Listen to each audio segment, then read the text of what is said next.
ایک عورت حضرت عمر فاروق کے دور میں جب بھی مسجد میں نماز پڑھنے آتی تو ایک نوجوان اس کا راستہ روک کر کھڑا ہو جاتا۔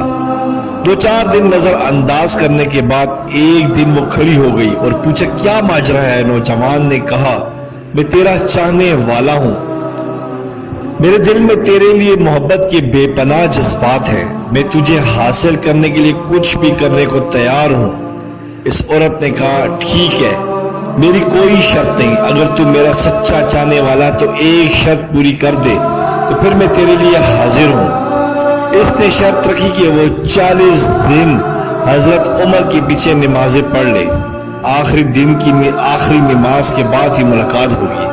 اس نے کہا یہ کون سا مشکل کام ہے، تیرے لیے تو میں کچھ بھی کرنے کو تیار تھا، یہ تو بہت آسان کام ہے۔ 40 دن آدمی باقاعدگی سے نمازیں پڑھتا رہا اور وہ حضرت عمر کی پرسوز اور رکعت امیز قرات سنتا رہا۔ 40ویں دن کی آخری نماز کے بعد جب وہ واپس مسجد سے نکلا تو وہ عورت وہاں کھڑی تھی اور وہ نظریں جھکا کر گزرنے لگا۔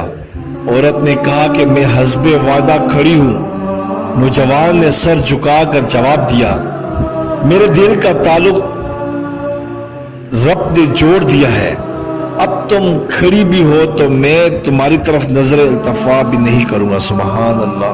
سبسکرائب کریں، لائک کریں اور بیل آئیکن پہ کلک کریں تاکہ آپ کو اس طرح ہی پیاری اچھی اسلامی ویڈیو ملتی رہے۔